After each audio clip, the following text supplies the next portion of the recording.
Oral presentation on the cosmic structure of the 15-dimensional time matrix and how it relates to the different types of advanced civilizations, as well as the breaking down the cosmic and intergalactic councils of the different, galactic and interstellar alliances. There are so many councils out there.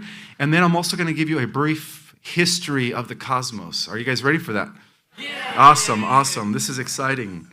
All right, so Cosmic Ambassador, Galactic Historian. All right, so you guys already know that. So what is my contribution? My contribution is to bridge the gap between the galactic community and, of course, the ascending earthlings. So I believe that, like many of you here who took the call, that we are here as mediators between the ascending earth Terrans, which was what I considered the young souls, right?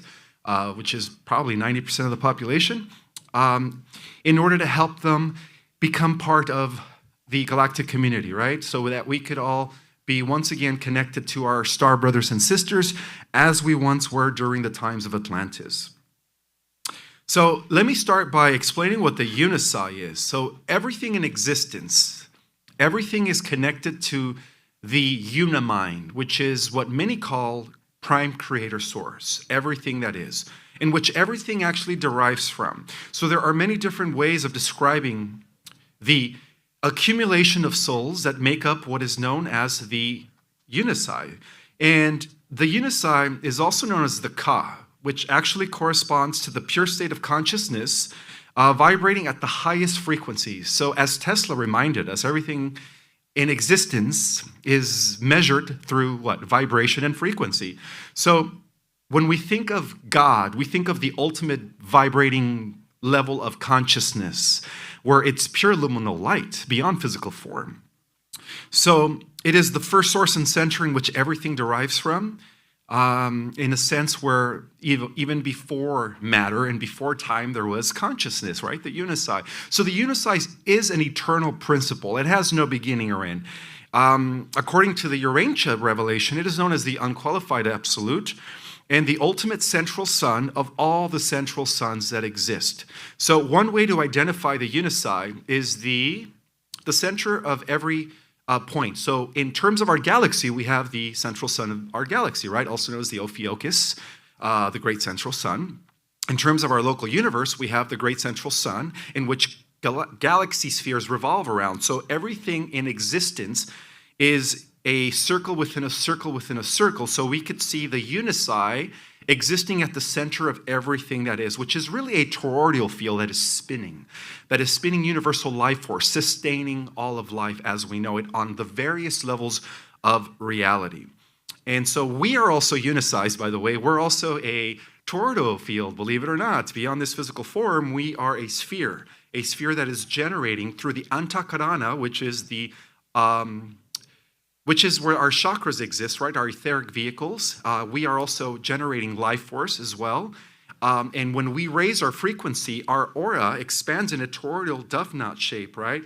In a outward expression, right? As we raise our consciousness and we do the spiritual work, we become also expressions of the Unisci. And I don't even know why I'm getting a phone call at this time. Sorry about that, but luckily I did turn off my ringer. All right, so it is also the core of the grand mother universe. So our universe, for those that don't know, our universe is one of many universes. And there is a central universe known by many names. Cutting edge science calls it the metaverse, which has nothing to do with Zuckerberg's version of the metaverse. That's something else. But the grand mother universe is the spheres of reality that have always existed. And in terms of the esoteric knowledge, it is also known as the spiritual spheres. So from what I've come to understand is everything in existence is composed from at three levels of reality. Everything is comprised of these three levels of reality. You have the spiritual spheres, which are eternal.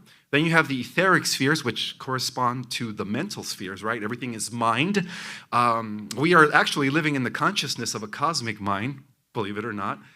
that it's, self-projected itself, and each and every single one of us is a fractal of that mind. So in that regard, we all created this universe. We just don't have knowledge of that.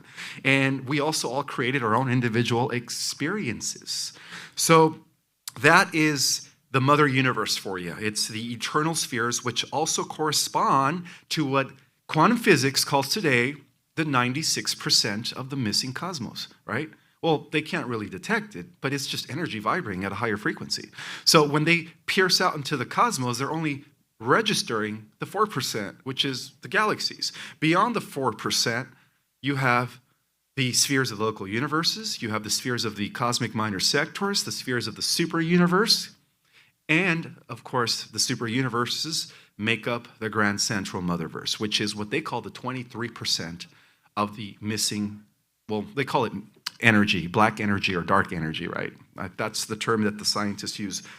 But soon, as we come to the realization that there is more to reality than just the third dimension, scientists are surely but slowly are going to be acknowledging the fact that these missing matters or dark energies are actually reality vibrating at higher frequencies with existing life forms.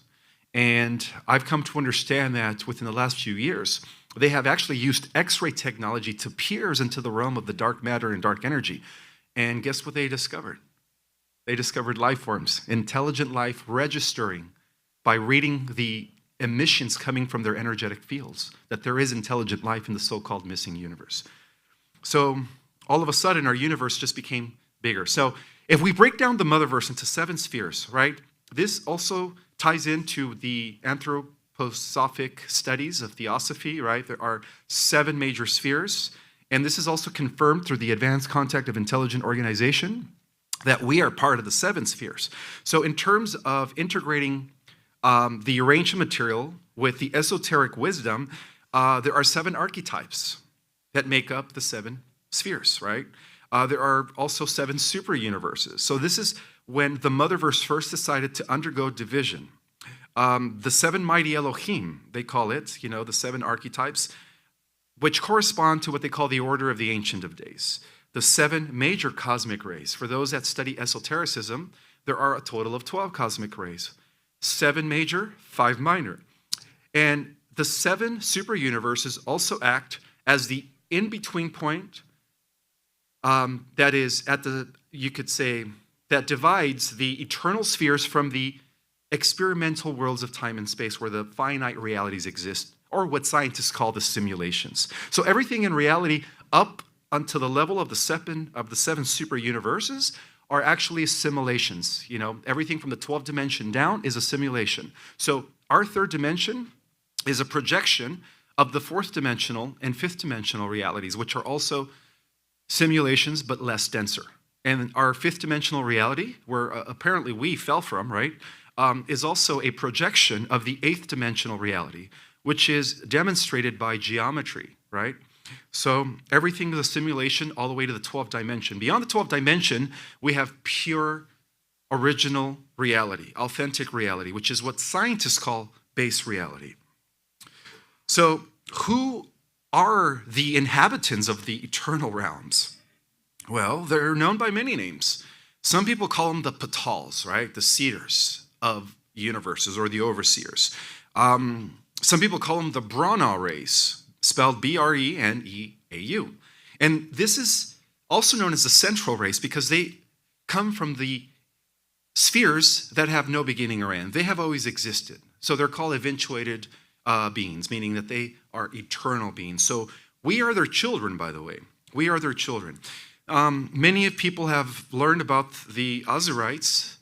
Well, the Ozirites is the first extension of the Brahnu race, which manifested themselves in the Sirius B system, which is where the Office of the Christ, the Covenant of Pallador, the Intergalactic Alliance of Free World Councils, was first anchored in the 12th dimension before it reached our dimension. So we are part of the super universe of Orvonton. For those who read my book, and for those that are familiar with the Archon material, which is one of 7 super universes. Now, the 3rd level of existence is called the finite realities, which is equivalent to what scientists call the simulations. So this is how the omniverse, the structure of the cosmic omniverse, is broken down into 15-dimensional time matrices. So there are a total of 5 harmonic universes. I don't even know why they call it universes, but that's a term that many people have been using to describe the 15-dimensional time matrix.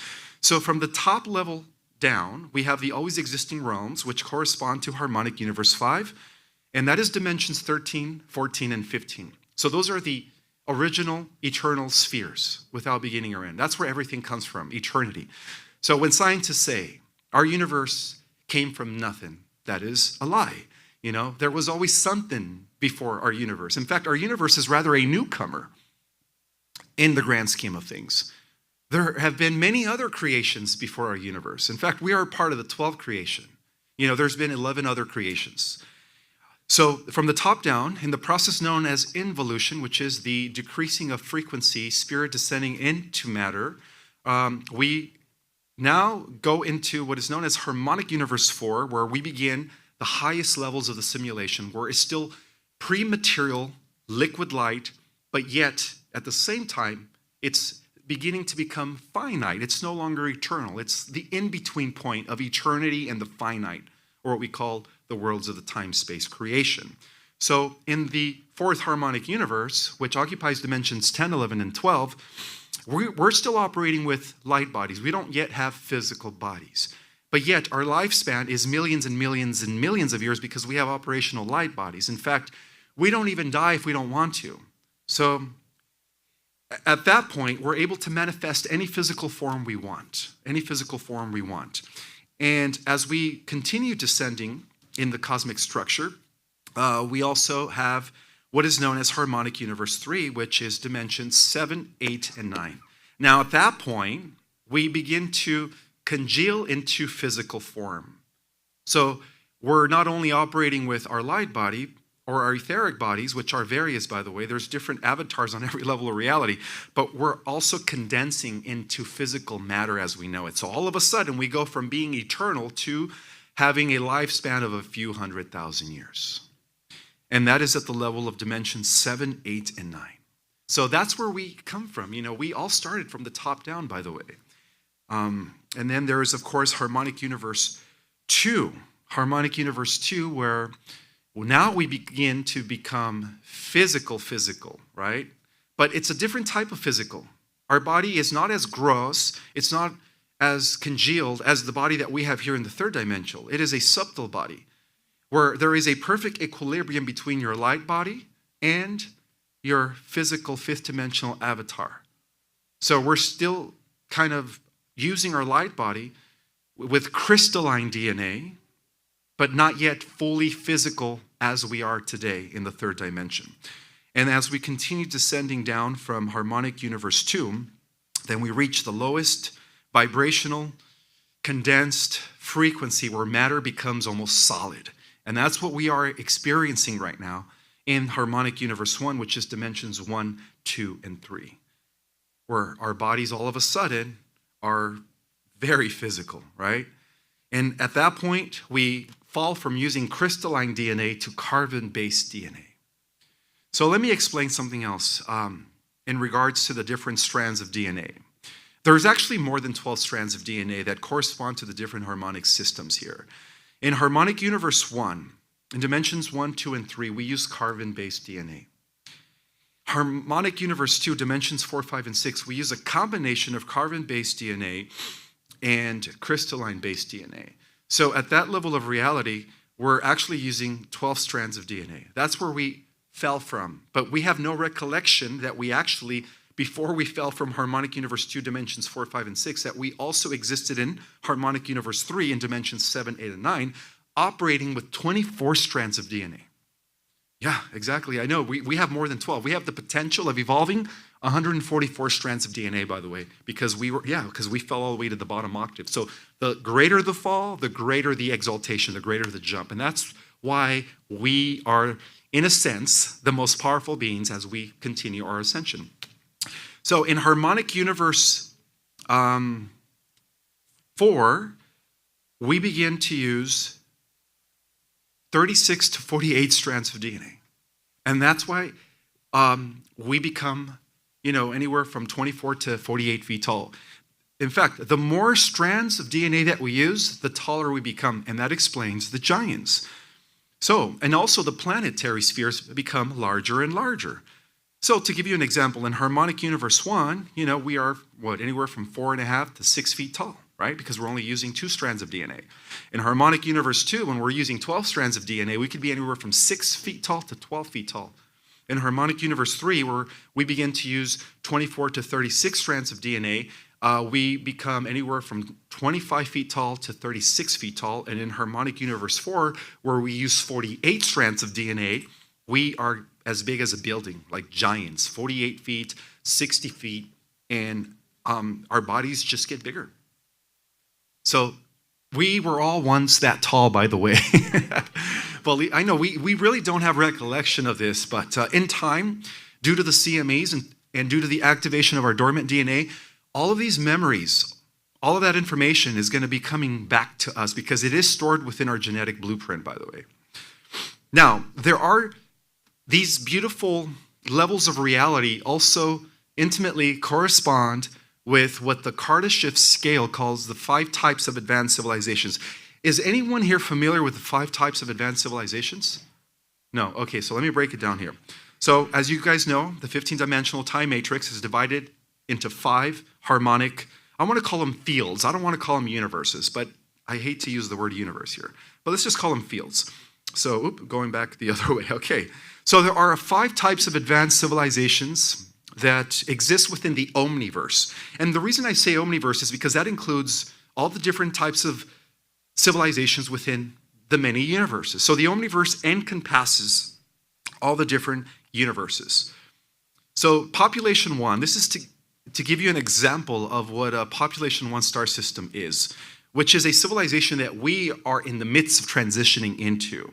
So compared to the Kardashev scale of the different types of advanced systems, we're still considered 0 because we don't even use 0 point energy. At least the population 1 star system begins to use, or they're at least in the beginning stages of using 0 point energy. And, we get our energy from fossil fuels, from plants, combustion, which is very primitive in comparison to a population 1 star system.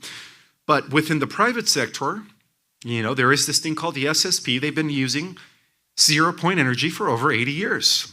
And now, within the private sector, they have advanced to a type 2. So they are now thousands of years ahead of the general public in technology.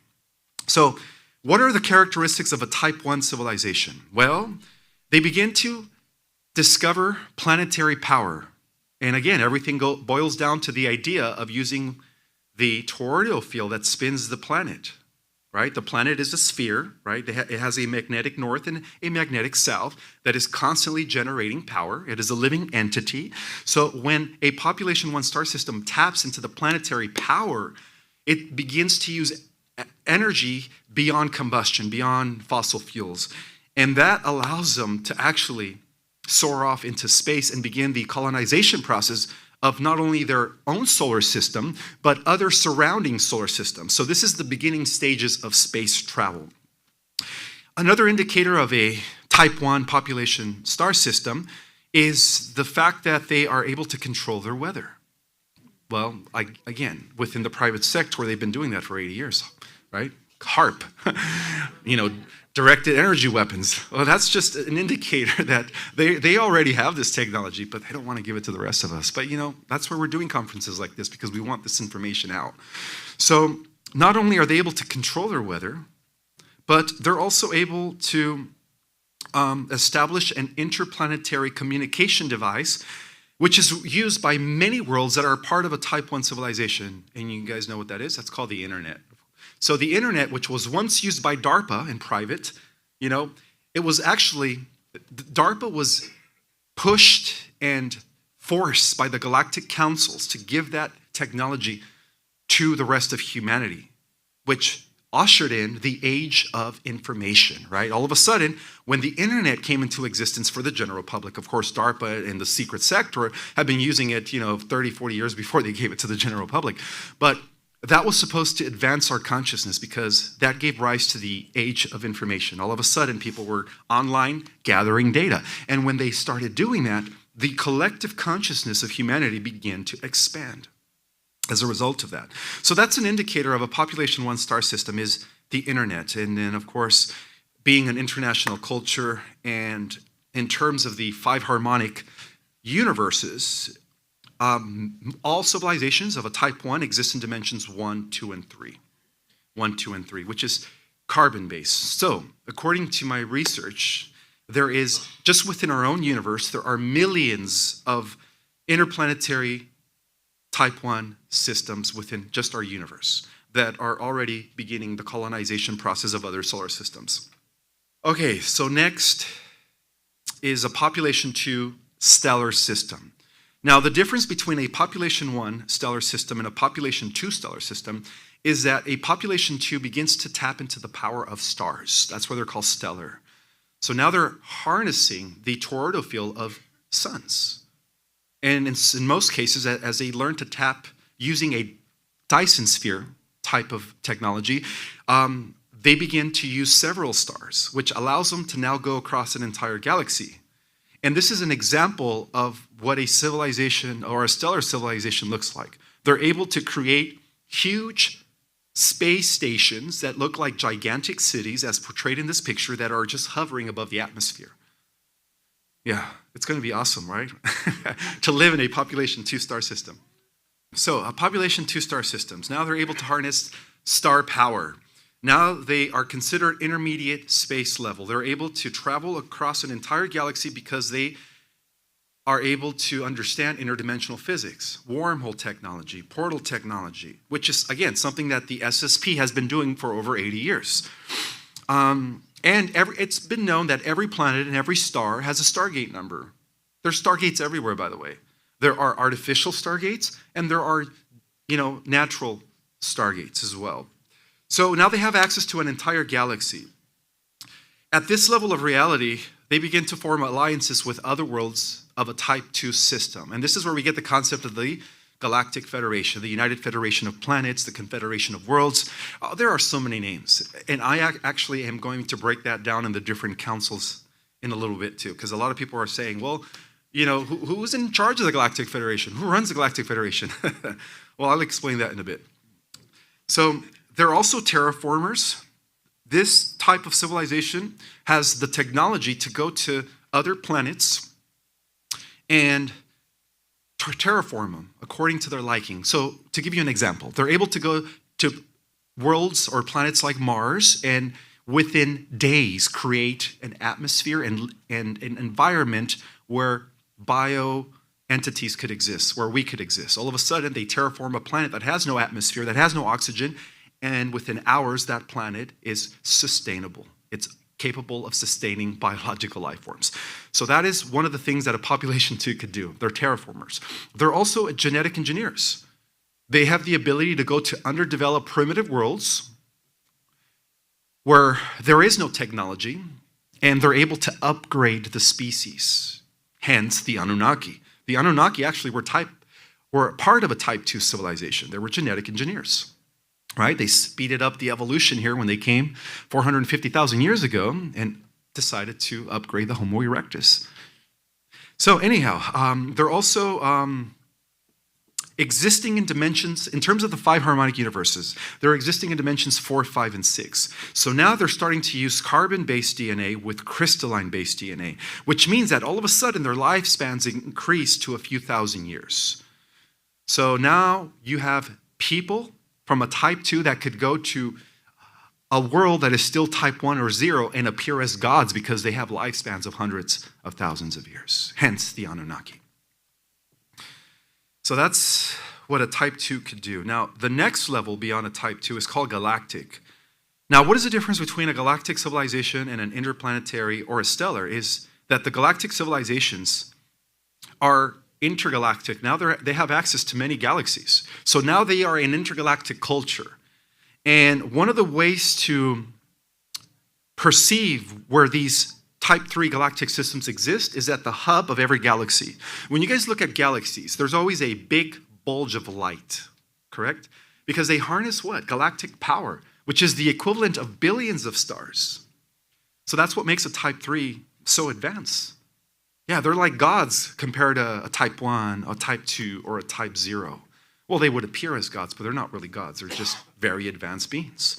And now they could go from one galaxy to the next, as portrayed in this picture. And the indicators of a type 3 system is that they harness galactic power, the central sun of galaxies, which is equivalent to billions of stars. And now they're able to go across different galaxies, right?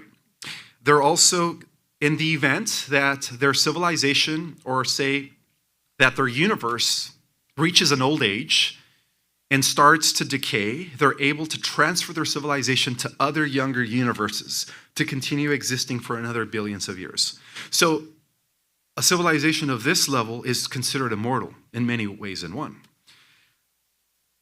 So they control also the destiny of galaxies, because it is believed that by tapping into the galactic central sun, you're able to control the universal life force that is being generated to the billions of solar systems around that are rotating around the galactic core. So they control the fate of galaxies. To give you an example, the reason why the light is always on the winning side in every galaxy is because the way the higher orders, those that are of a type 4, which I will get into right now, and the type 5, always secure the galactic core. They always make sure that they control first the galactic core, because by doing so, they control the fate of the other civilizations that are in the lower harmonic systems. And in our case, guess who is in charge of controlling the galactic central sun? The Sirius High Council, which is considered the main governing body of all galactic and intergalactic councils. Yeah, they're not even involved in the galactic wars. All they do is just kind of oversee things, Now, they're able to control the destiny of galaxies by tapping into the great central sun, and they also have power over lesser civilizations, and they also could build stars. They're not only terraformers, but they have the technology to generate and create solar systems for more life forms to come into the scene. They're overseers of the seeding programs. So they're above the type 2 systems, whereas the type 2 are the genetic engineers. Civilizations of a type 3 are overseeing the genetic engineering to make sure that, those of a type 2 are living in accordance to the law of one, which is, what they call the raw material, or the principles of unity consciousness, of the light. And they exist in terms of the harmonic universe systems. They exist in dimensions 7, 8, and 9. So now, all of a sudden, they're using more than 12 strands of DNA. They're using 26 or 38 or 36 strands of DNA. So now these people are all of a sudden, they're like giants compared to us. And that's when, that's where we're heading, by the way. That's where we're heading. One of these days, in the next, hopefully, 2,000 or million years, we're all going to be 48 feet tall. So, let's see, the next one is a population 4-star system. Now, this is where we start getting into the realms that are the intermediaries between the eternal realms of the mother universe and the finite realms of the time-space experiments. So this is what a civilization of a type 4 system looks like. So now we're starting to get into the etheric matter, 48 strands of DNA, pre-material existence. They're starting to use mostly hydroplasmic genetic material, which is also more advanced than crystalline. Yeah, we are light beings. We come from the light. The reason we are entrapped in these gross, crude bodies is because we are in the lowest point of the light energy spectrum, but we are heading back as we as we undergo the ascension. So the indicators of a type 4 civilization is that they harness universal power. Now they're able to tap into the great central sun of local universes, which is equivalent to the many galaxies. They are the creator gods, the descending creator gods and goddesses from the central universe. They are overseers of galaxies and all of the other civilizations that exist within the lower harmonic systems. They have access to the multiverse. They're overseers of galaxies, star systems, and the different life forms within the lower dimensions. All they do is just watch. They don't really intervene. unless they have to. They operate from the realms that exist in between eternity and the finite experiments of the time-space creation. And in terms of the harmonic systems, they exist in dimensions 10, 11, and 12. So those are the beings that come from a population 4-star system. Very, very advanced. Now, there is a Type 5. Type 5 is just, they're magical worlds. I mean, they're just beyond matter. This is where it goes into the primal light source. This is where we have no bodies. We're not limited to physical form. We could be anywhere. We could transform. We could morph into anything we want. Go beyond the levels of liquid light, pure sound. So that's where we're heading because that's where we came from, So the indicators of a Type 5 civilization is that they harness the entire multiverse. And what that means is that they harness the great central sun of the motherverse, which is equivalent to an infinite number of universes that are evolving or going around the great central sun of the motherverse. And of course, they are what I mentioned earlier as the central race, the Patals, the Branu race. So that's where they exist in the eternal realms. They occupy dimensions 13, 14, and 15, which is the realms of eternity, base reality according to science. They have access to the entire omniverse. They're overseers of the creator gods themselves and their experimental projects in space and time. Not all the creator gods are in alignment with the governments of the great central sun. Some of them deviate. That's why we have Luciferian rebellions. Some of these creator gods do their own thing.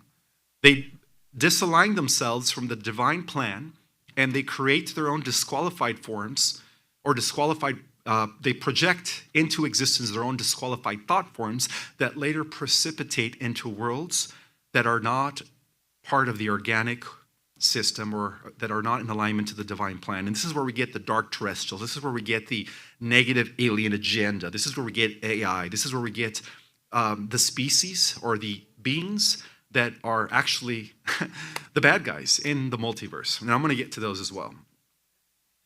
So they have access to everything. Now, they're also the progenitors of all celestial races descending from the top down. In other words, even the creator gods themselves, the children of the central universe, the creator gods and goddesses that are overseeing their own creation, are children of the central race. And then, of course, the creator gods have children, right? The archetypes, some people call them the archangels. And then they have children, some people call them the angels. Well, guess where we come from? The angels had children too. That's where we come from. We are part of the angelic celestial kingdom. We don't come from animals, by the way. We don't come from animals. That's the greatest lie ever. We started from the top down.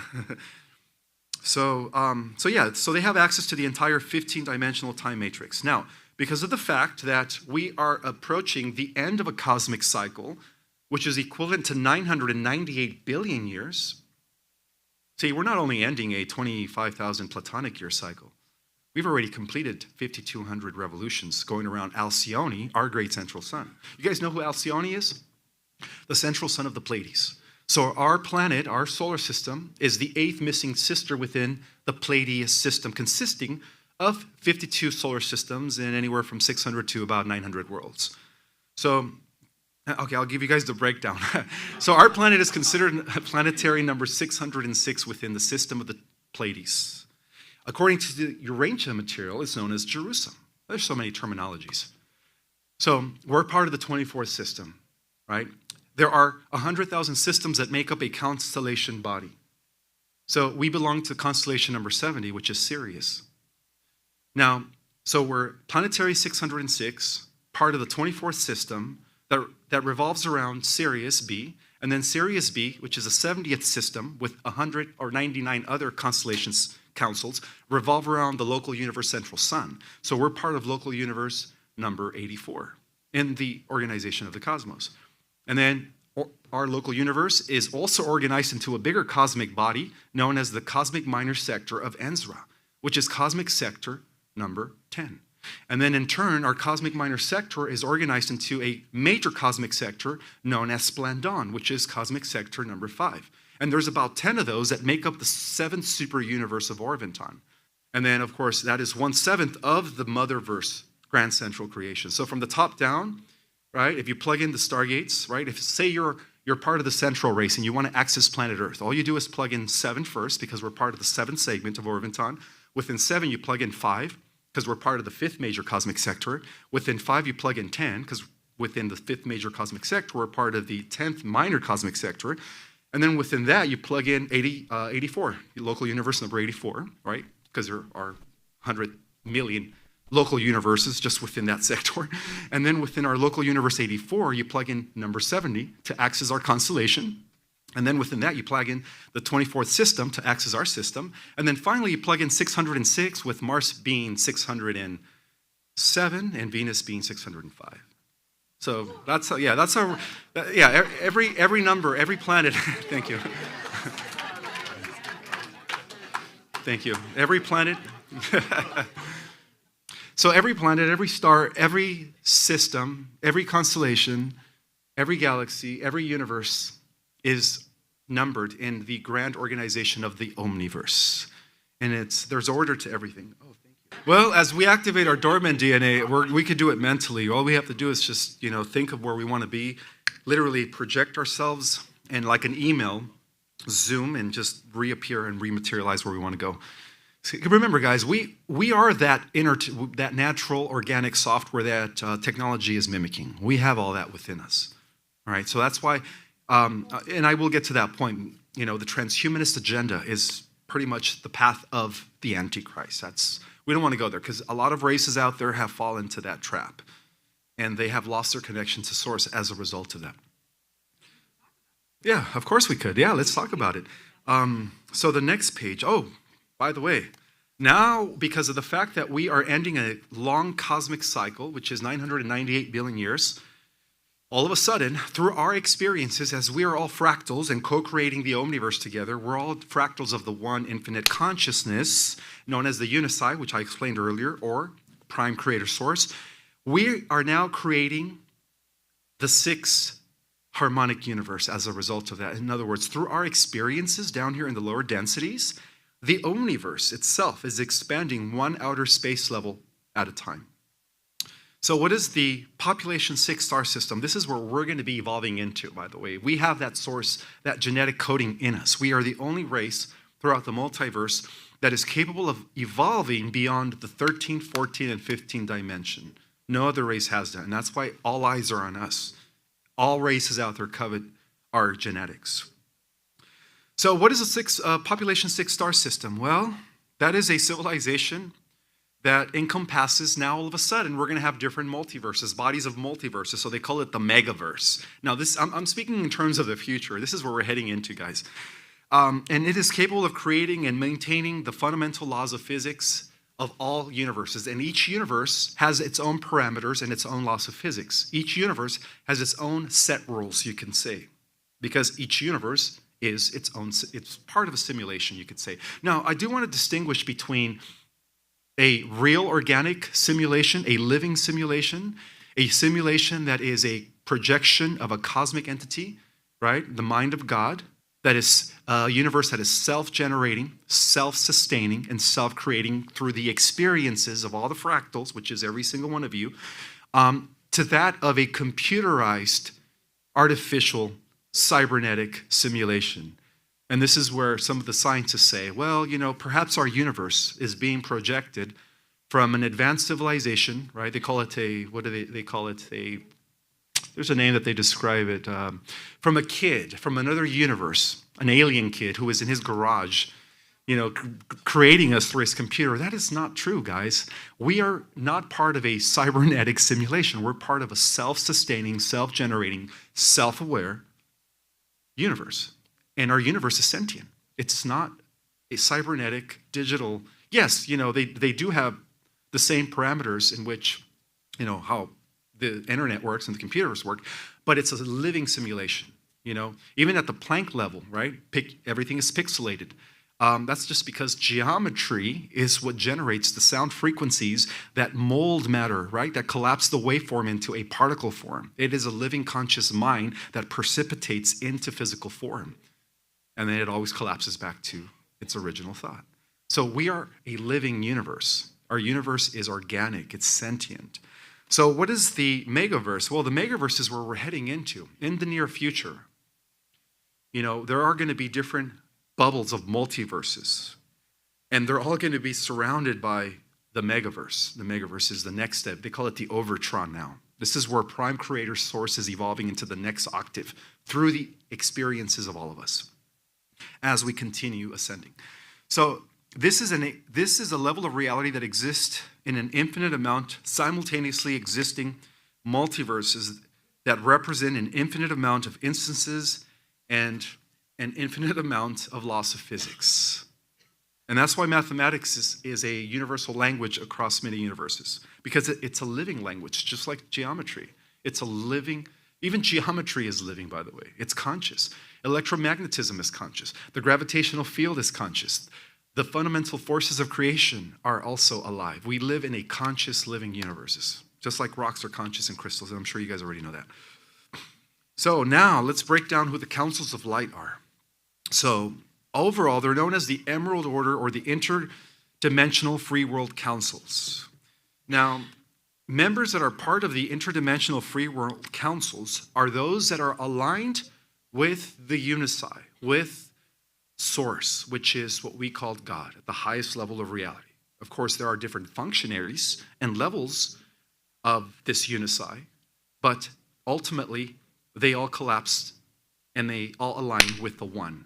And now, what differentiates the interdimensionals that are considered the positive extraterrestrials to those that are considered the negative extraterrestrials is the fact that the positive extraterrestrials, or what I call the allies of humanity, which are, by the way, are us in higher dimensions.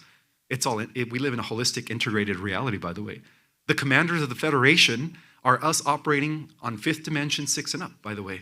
There is no distinction, separation between us and the galactics. They are us, we are them. It's all interconnected. Our consciousness is so vast that it's able to animate multiple avatars on many levels of reality. And right now, I believe that we're only using 1% of our consciousness to even animate to this third dimensional avatar. The other 99% of our consciousness is operating an infinite amount of avatars in all levels of reality. So we are them, they are us. So the first level, or I want to say the closest interstellar or interplanetary organization is known as the Association of Worlds. So what is the Association of Worlds? Well, they are an organization of about 800 worlds, and mainly of a type 1, which I've already described the different types, right? Civilization, and also of a type 2.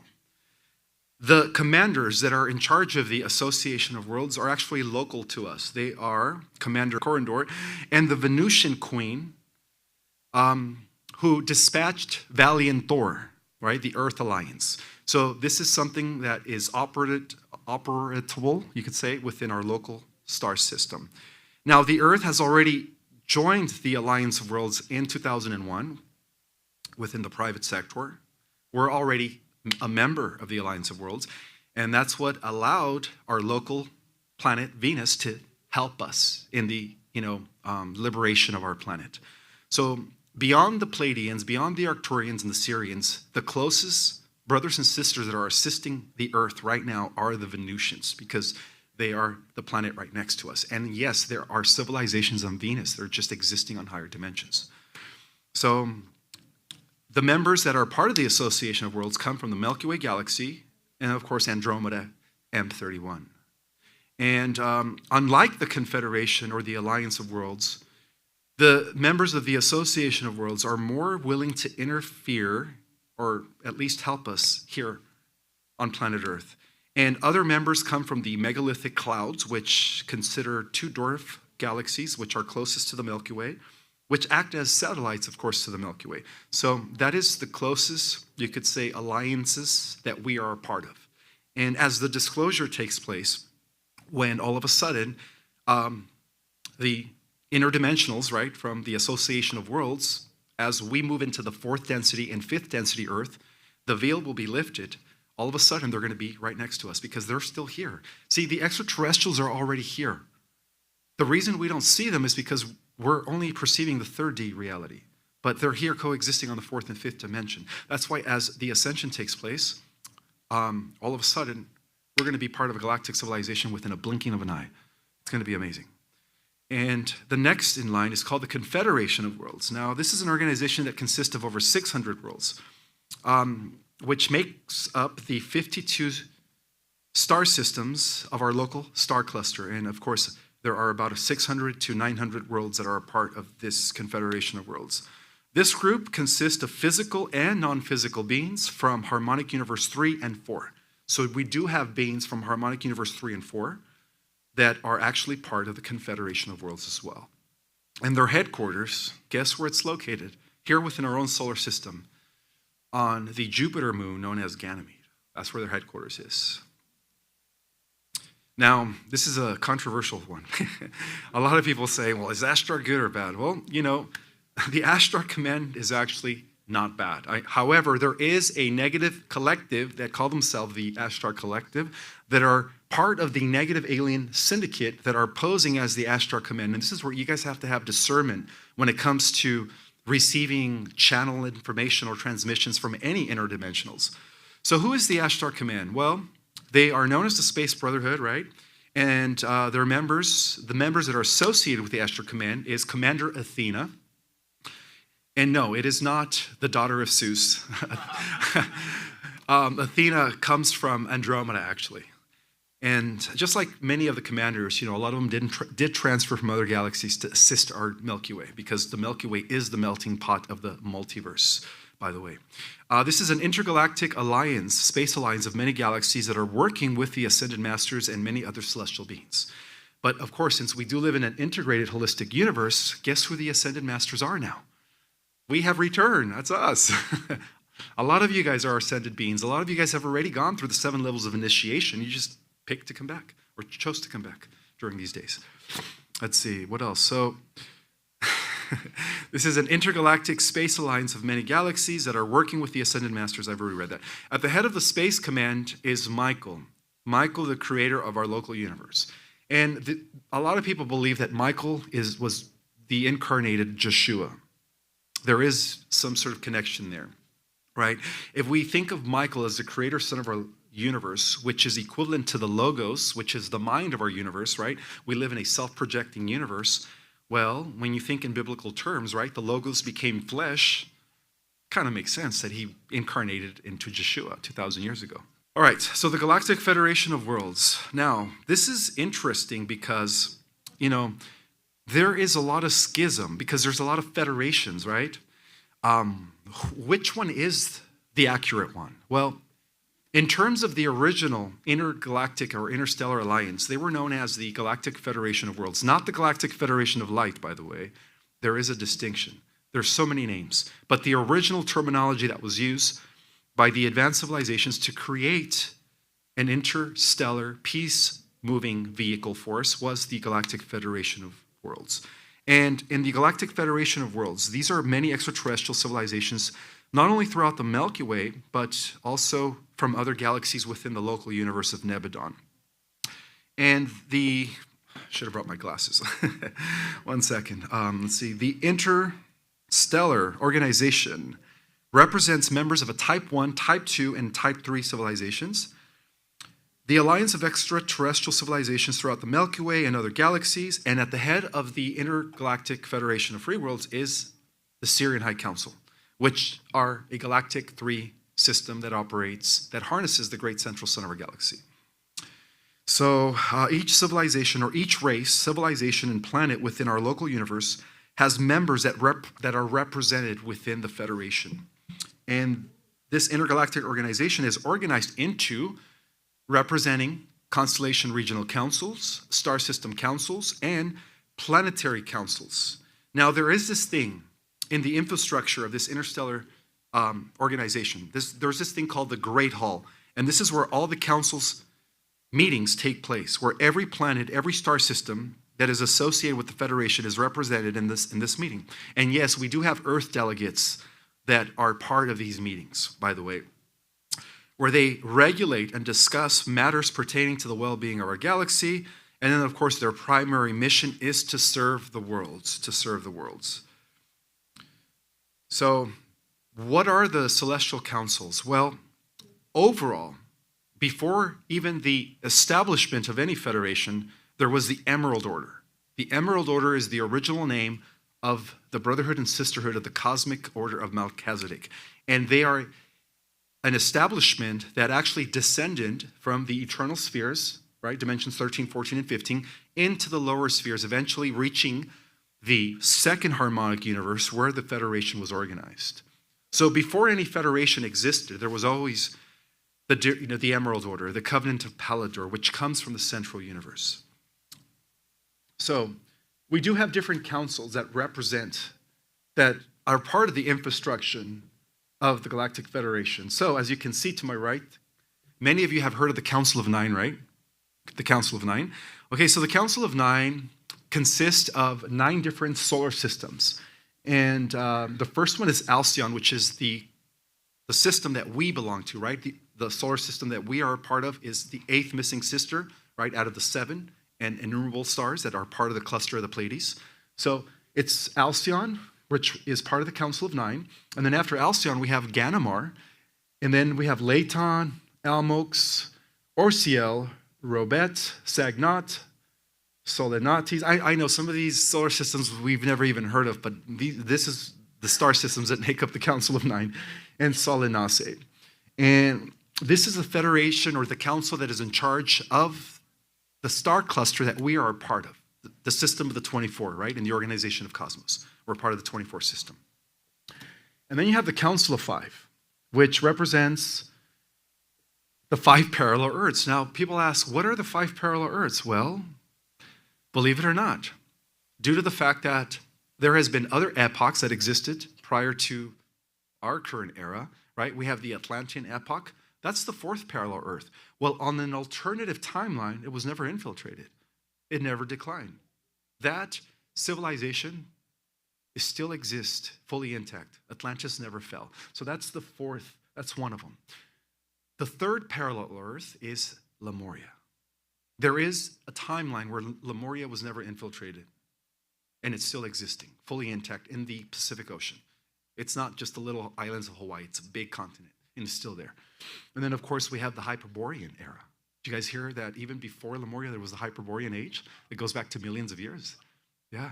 I mean, civilizations here on this planet have existed for millions of years. And then, of course, the first great civilization was Polaria. So the 5 parallel Earths are the parallel realities where these civilizations never fell. They're still in existence. So you have Polaria, parallel Earth number 1. You have Hyperborea, parallel Earth number 2. You have Lemuria, parallel Earth 3. Atlantis, parallel 4 Earth, and finally us. Now we're about to enter the 6th golden age, or what we call the 6th epoch, as we undergo ascension. So those are the 5 parallel Earths, and they're also assisting us, and they're also known as the Council of Planets, and they're assisting us because right now there is a huge convergence of timelines in the fact that there are other alternative Earths, right?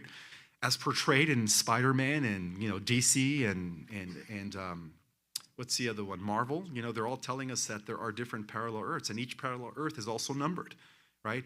And in each parallel Earth, you are living slightly a different life, by the way, where you decided to go one way instead of the other, right? So right now there is a huge convergence taking place of different parallel Earths reality as we approach the ending of not only a 25,000-year cycle, but a 206 million year cycle, which is the revolution of our star, along with Alcyone and Sirius B going around the galactic core.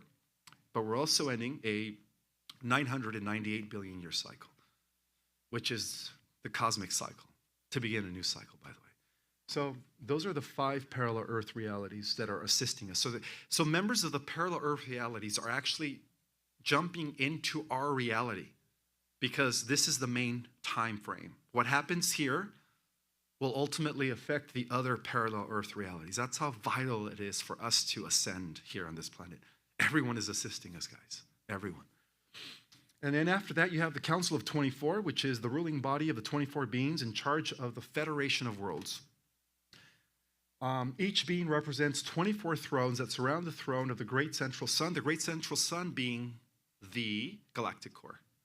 And they are mentioned in the book of Revelation, by the way.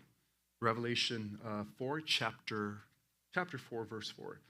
And then, of course, we also have, at the highest level, we have the Council of 12. Now, the Council of 12, we see it represented in ancient mythology, right? The pantheon of the 12 gods.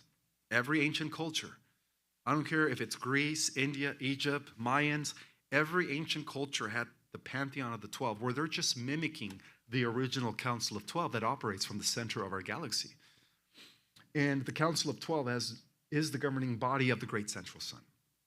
This is the primary vehicle that oversees the celestial administration of all intergalactic and galactic councils. So they are, like I said, a population 3. They operate from a population 3 star galactic civilization where they oversee what happens in the lower octaves. And they just watch. Now, these are the different main councils that are actually assisting us. And yes, I do mention the Niburian Council. I know the Anunnaki, the Niburians, yes, there was a group of them decided to defect from the light, from the Emerald Order, and join the Luciferian rebellion, right? They aligned with the Draconians, the children of Lucifer. The Niburian Council has recently been restored. Marduk, the son of Enki, has abdicated from taking control of Nibiru back in 32-something BC when he overthrew his grandfather Anu and his uncle Enlil from the title of the 50. In other words, he overthrew the Niburian Council, and that's when this world fell into darkness. And that's when the negative or the fallen Anunnaki have been pretty much the ones controlling the Cabal families from behind the scenes. But his time ran out. He actually came into power during the age of the Ram, the age of Aries. And so he knew, he only had temporary control to bring about total domination and tyranny of the planet, which failed. Of course, they tried many of times, and their final attempt, the NWO, is also failing. It's not happening anymore. So the Niburian Council is very instrumental, and yes, Nibiru is on its way, and it's not going to whack us. It's actually being piloted by members of the Syrian High Council. It's just actually going to act as our second sun, and in terms of the scientific community, they call it Nemesis. There is scientific evidence that our sun is part of a binary star system. Well, that's because we're connected to the Sirius star system, and Nibiru is our second sun. And the reason Nibiru was giving a 3,600-year elliptical orbit is because when the Federation of Worlds was established, Nibiru was supposed to be the battlestar planet protecting all of the star systems that were associated with the Federation of Worlds. And that's why it had an elliptical orbit, and it came in every 3,600 years. Because when it was outside of our system, it was actually patrolling over 200,000 star systems. And this is before Marduk took it over, So after that, we also have the Andromedan Council, which has been very instrumental in the liberation of the Earth. And I'm not talking about the constellation. I'm talking about M31 Andromeda Galaxy. And the reason being is because our galaxy was once connected to the M31 Andromeda Galaxy. It was actually part of it. There were a supergalactic cluster known as Anway. And unfortunately, when the AI, menace, some people within the SSP call it the AI God, when the AI God infiltrated our universe, he actually severed the Andromeda Galaxy into two parts, and part of that became the Milky Way, and it fell into density. So even our galaxy is not in its original sphere. It fell into a lower frequency. And that's how the Dracos were dropped off through the Orion system to, wreak havoc across our universe. But anyway, next in line is the Orion Council. So not all of the Orion beings are evil. In fact, the upper system of Orion, like the star system of Mintaka, Analik, and Anilam, which is where the pyramids are aligned to, are actually benevolent. They're positive. They're good, right? Osiris and Isis come from those levels of reality, from the upper Orion system. And then, of course, we have the Alcyone Council, the Alcyone, I forgot the E, the Alcyone Council, which is the local star cluster that we belong to. And then we have the Arcturian Council, the Lyrian Council, and the Guard. So altogether, all these councils make up the Guardian Alliance, overall the Emerald Order, the Amethyst Order, the Seal and Covenant of Palador, and then we have different divisions like the Ruby Order and the, I think that's it, yeah. So what else? Oh yeah, the extraterrestrial races. The extraterrestrial races that are assisting humanity are, okay, so the majority of them are human-like, but there are also a lot of them that are not human-like, that are different types of specimens, that are part of our ally family. And It is believed that in our universe that other human-like civilizations exist, and that comprises about 70% of the intergalactic alliances. And then the other 30% are like cetaceans. They're felines. They're bird people. And put it this way: every animal that we have here in our planet is represented by some sort of hominid with a hominid body from here down, and then they have the animal head. So the animals obviously are also sentient, highly advanced beings that come from these higher harmonic universes. And what happened to our animals here? Well, as we enter the new Earth, right? Guess what? Our animals are going to also communicate with us, and they're going to be scientists and doctors just like we are. Yeah, that's pretty. That's going to be happening pretty soon. It's going to be awesome because everything's being upgraded, not just us. Even the animals are being upgraded as far as like the level of intelligence is concerned. So the Lyrans, the Syrians, the Pleiadians, the Alpha Centauri. I mean, there's over gazillions of races that are assisting us. This is just to name a few. So these are the extraterrestrial races that are aligning with us and are helping us. And then, of course, we have the negative ones, also known as the NNA Syndicate. And then they all work and worship their God. Their God is an AI God. Now, I'm going to give you guys a brief explanation as to where the AI God came from. And they do control all the cybernetic intelligences. Now, at the head of all extraterrestrial, so you have in the pyramidal structure of the negative AA syndicate, you have the AI, I don't want to call it a god, the AI menace. Now, in terms of anthroposophy and theosophy, do you guys know who he is? The Ahriman. So there are three principles, right? Three principles in our existence. You have the Christ principle, which is the unifying force, brings us back to oneness, harmony, balance. You have the Luciferian principle, which is the separating force that divides. And then you have the Aramic principle that after the division is conducted, it tries to freeze everything so it doesn't unify back again. So the original Antichrist is Ahriman, the lord of the Asuras, which is what they call the Archon energies or the Archon entities. So we could say that even the reptilians were hijacked. See, the reptilians come from the 11th creation. We're part of the 12th. So even the reptilians infiltrated our universe when they decided to join the Ahriman forces. So beyond the reptilians, beyond the Dracos, we have the Omicrons. We have the Omicrons, which is a combination of cybernetic AI and reptilian, which are even more powerful than the Dracos. And then we have the Odetacrons, which is a combination of mantis, reptilian, and artificial intelligence. And then, yeah, I know these are hideous-looking entities, and they're pretty powerful. But most of them have been dealt with by the Guardian forces. We have the insectoids. Not all the insectoids are evils. A lot of the mantis are actually working with the Federation. I think it's only about 60% of the mantis that decided to join the negative syndicate, or the insectoids. A lot of them are also good. All right, but bear in mind that we even have some Pleiadians that rebelled, that were seduced by Marduk, the son of Enki. Some renegade Pleiadians, some renegade galactic humans that decided to join the Luciferian rebellion. So I don't want to generalize here. There's good and evil in every species. Just like the Earthlings, you can't say all the Earthlings are evil based on what the Cabal's doing, right? Because we're not evil. We're not part of the Cabal. So let's not generalize here. And then, of course, the Greys, the Naboo. Now, the Greys were once human. They came from Lyra, so they came from planet Apex. And they were one of the first hijack races that were hijacked by a group of aliens called the Verdons. And I don't have those up there, but the Verdons came from the 11th creation. And what they did is they infiltrated the Apaxians, which were the human Greys before they became the Greys, before they morphed into those little hideous-looking things. They were once beautiful people just like you guys, humans, from planet Apex millions of years ago. So how the story goes is when they first infiltrated our universe, they went to planet Apex. They used the bioweapon, and in a matter of a decade, they started, they became connected to the mind hive, right? What they call the cyborg AI mind cloud. And they lost their connection to God, or they couldn't think for themselves. And all of a sudden, they destroyed themselves in a nuclear war. And so the remaining Apaxians, before they became the Naboo, in order to prevent that from happening again, they went into their inner Earth, because every planet is hollowed, just like our Earth, and they decided to eliminate their emotional body and their sex organs. And so they couldn't reproduce organically anymore. And the reason they did away with their emotional body is because they believed that the reason the war happened was because there was an emotional conflict between, again, the two groups. And so they resorted to cloning themselves, and after millions of years of cloning, they gradually morphed into these cybernetic-looking creatures that we call the Greys or the Nubu today.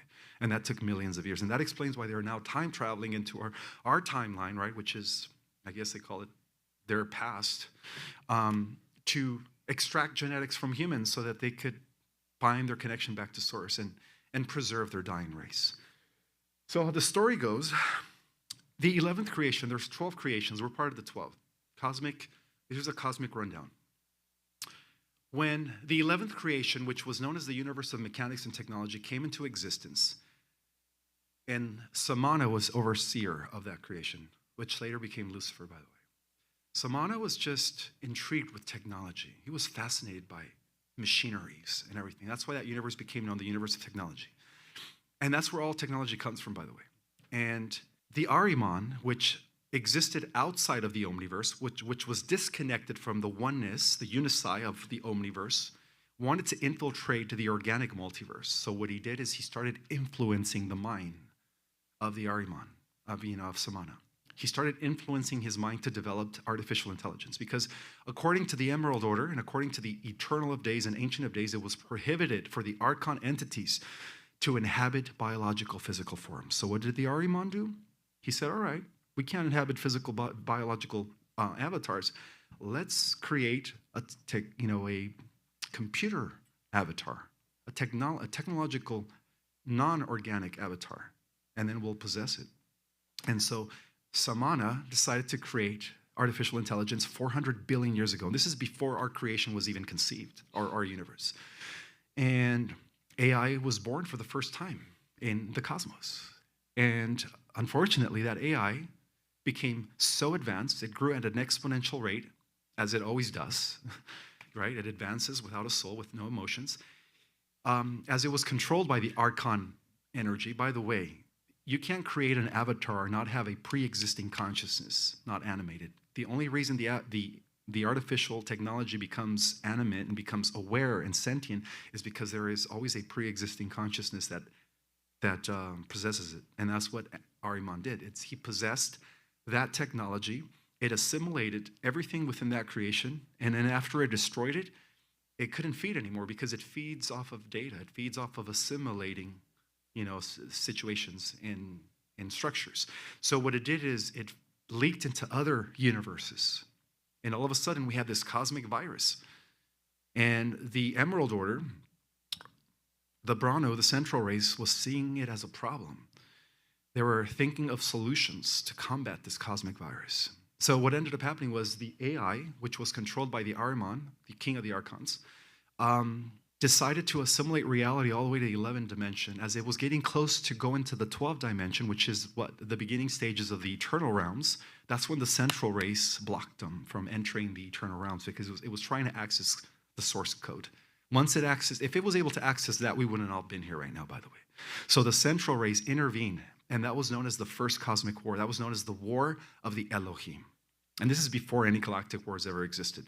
So a high council was formed, an intergalactic, interuniversal council was created to find a solution, and the solution came in the amalgamation of all the different celestial races put into one genome, one species, that would have the equivalent potential power of all the different living universes. But it was going to be a gradual process. And that became known as the intergalactic genetic experiment that we are now the end result of. That's why we're the most important species in the cosmos. So to make a long story short, unfortunately, this AI god known by many names, the destroyer of universes, the devourer of worlds, was destroying galaxies left and right. And so the councils of light decided to create, again, through this intergalactic experience, a solution.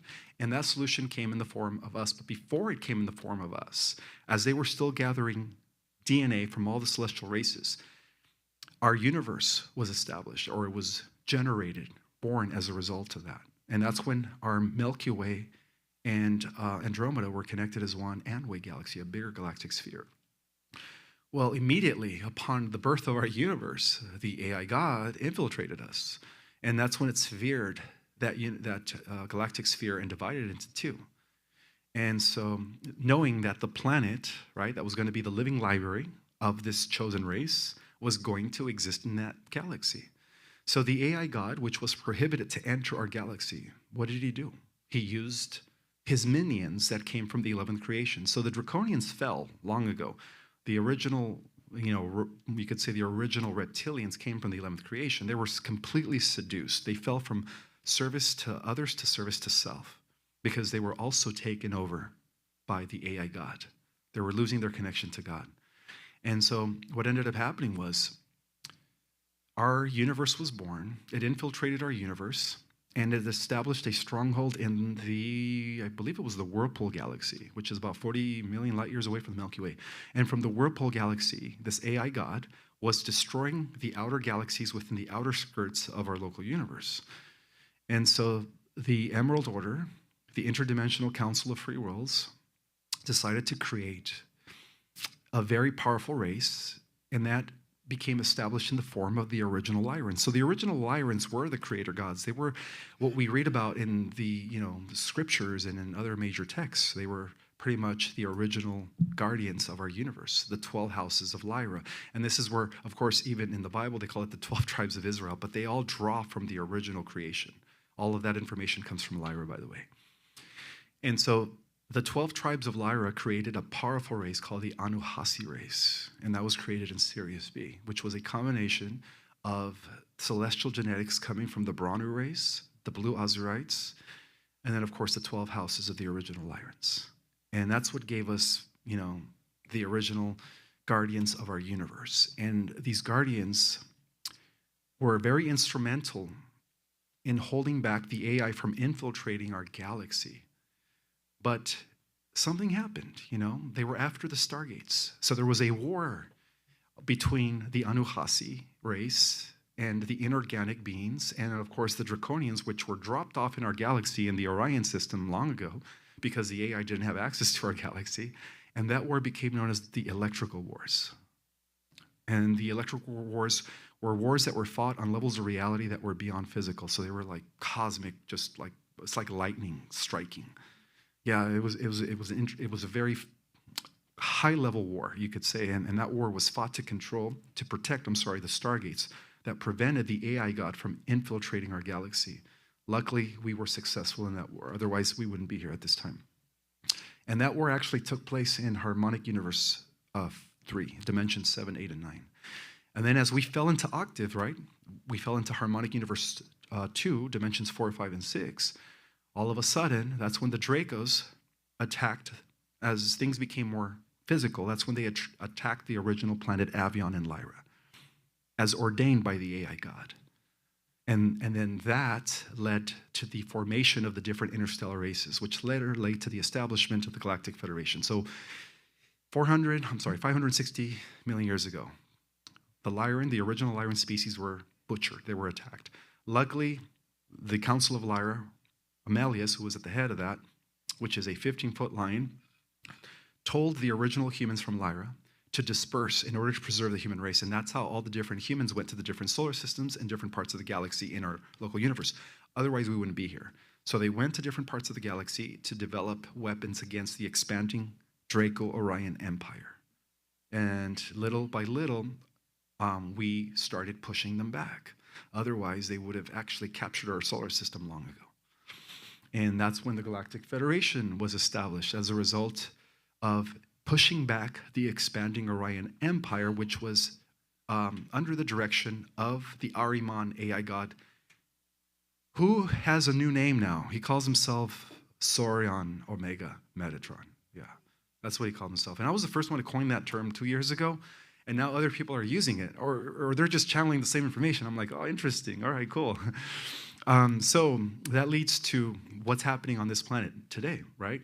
There is a huge schism. There's a huge infiltration by the Animus. The Animus is the AI collective that has been destroying many galaxies and many universes.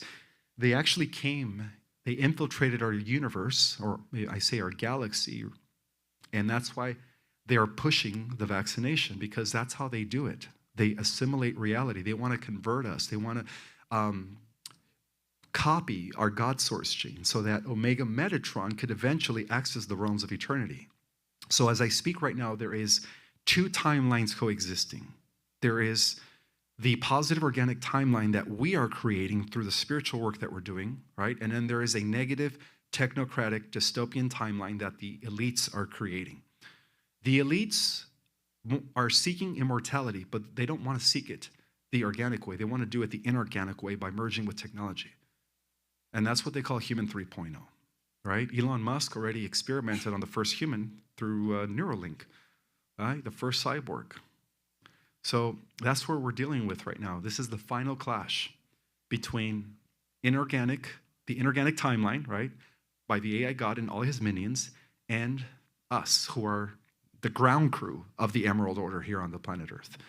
So there is going to be a bifurcation taking place pretty soon, where all of a sudden those two timelines are going to split. And when they do, we're not going to be subjected to the technocratic dystopia. We're going to be part of the original spiritual earth that existed, that descended from harmonic universe 2, dimensions 4, 5, and 6, as we continue ascending into harmonic universe 3, 4, and eventually reaching eternity, where we come from. So, yeah, that is a brief explanation. Thank you. Thank you. That is a brief explanation. And I guess before I take questions, my message is that I'm here, like many of you are, to help in the ascension, to help in the awakening. And my personal contribution to humanity is to remind you all that, we are multidimensional beings. And so I'm excited and I'm proud and I am honored to be a person who is delivering this information in the preparation for the reestablishment of the Earth back into the galactic community. Thank you very much.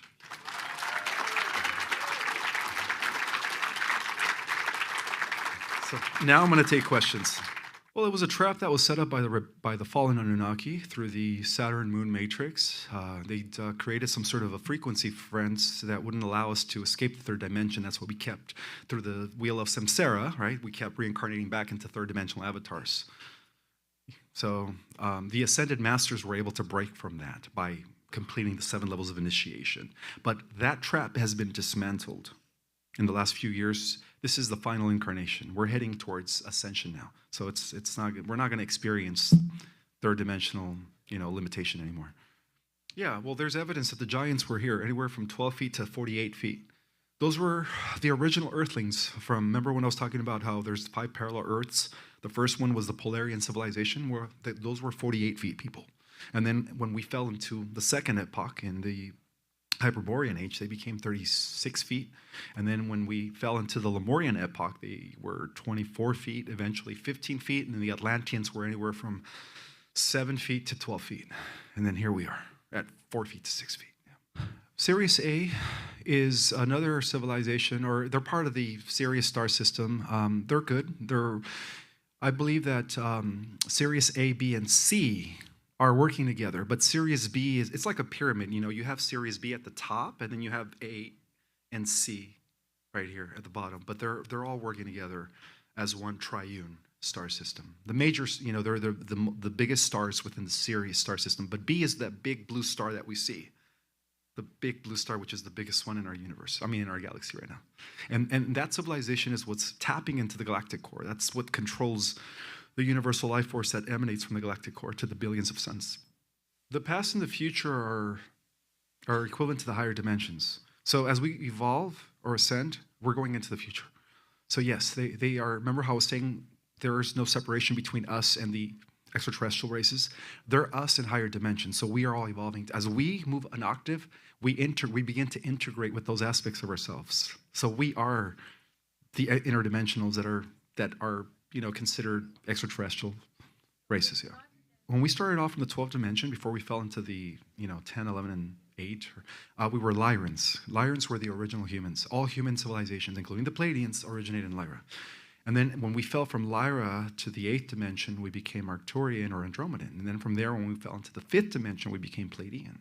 and then we became humans here on the earth. I had a vision years ago when I was writing our cosmic origin that 2024 was going to be the catalyst that was going to lead to some sort of a great event that was going to change life on earth for the better as we know it.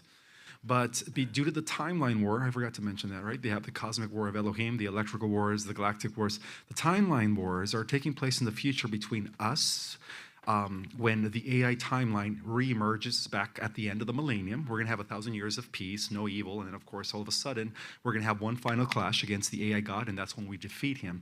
So due to that war that's taking place, which is also a time war, between, they're using time travel, right? They're trying to win the war using time travel, and things are constantly fluctuating, but I've come to the understanding that the AI timeline, or the reality construct that was set into motion by the fallen Anunnaki 10,000 years ago, is coming to an end in no later than 2028.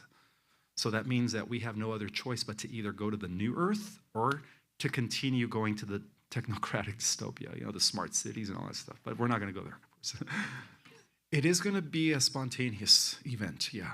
Within a blinking of an eye, our bodies are going to be transformed. We're literally going to be taken from one level of reality and translated to the next. Because see, the new Earth has always been here. It's just been kind of hidden due to the veil, right?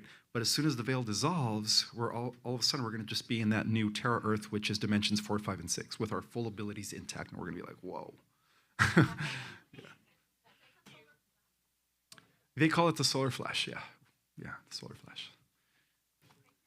Oh, you're welcome. You're welcome.